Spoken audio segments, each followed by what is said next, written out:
In the 1999 sci-fi classic The Matrix, Morpheus reveals a terrifying truth to Neo, that the world he knows is a prison for his mind.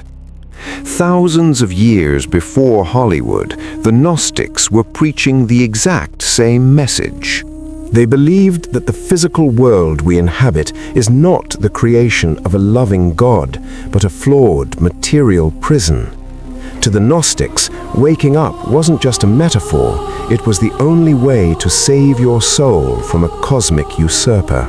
Unlike traditional Christianity, which views God as the creator of both heaven and earth, the Gnostics believed in two distinct deities. First, there is the higher God, also called the Great Invisible Spirit. This is a pure being of light, eternal and incomprehensible, existing entirely outside our universe. Then there is the lesser God, or the Demiurge. The Gnostics identified this being as the God of the Hebrew Scriptures, the one responsible for the flood and the plagues. To the Gnostics, this creator was not the ultimate hero, but a flawed, ignorant, and sometimes evil ruler, known as Yaldabaoth.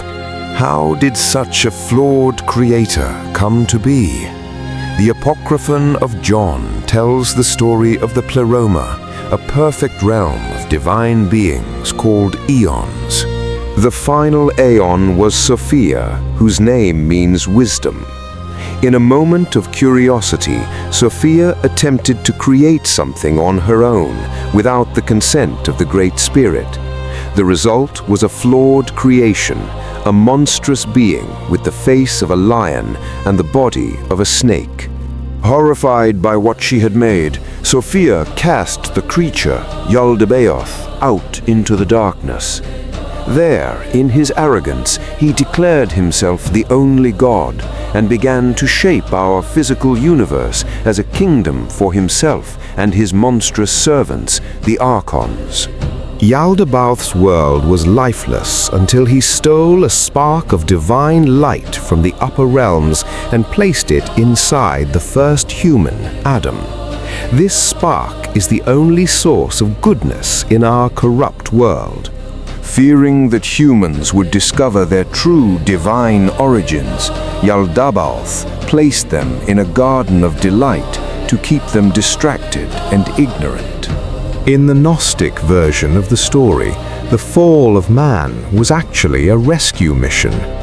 Sophia sent Eve to encourage Adam to eat from the tree of knowledge, or Gnosis. Eating the fruit wasn't a sin. It was the moment humanity's eyes were opened to their true nature as beings of light trapped in a cage of clay. In this alternate universe, the role of Jesus changes completely. He is not a sacrifice for sin, but the ultimate teacher of secrets. In the Gospel of Thomas, Jesus reveals 114 cryptic sayings designed to help the listener find their own inner light. He tells his followers, "We have come from the light." Even the story of Judas is flipped. In the Gospel of Judas, Jesus tells his most infamous disciple that he is the only one who truly understands the mission.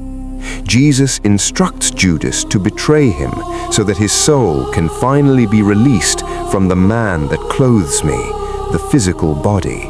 The Gnostic Gospels also reveal a different inner circle. Mary Magdalene is portrayed not as a repentant sinner, but as Jesus' closest disciple and the recipient of his most secret teachings.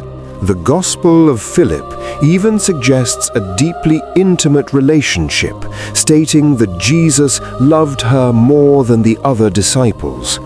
In the Gospel of Mary, she is the one who comforts the trembling apostles, revealing the journey the soul must take through the heavens to return to the higher God. For the Gnostics, the goal of life was simple but difficult: to remember who we really are. We are sparks of the divine, trapped in a world of matter, ruled by a rebel God who wants us to stay asleep. But if the Gnostics had such a powerful and imaginative vision of the universe, why did it disappear? Why aren't these stories in our modern Bibles? To find out, we must look at the final chapter of our series, Story 3, The Battle for the Canon, where we explore the ancient power struggle between the secret keepers and the builders of the great church.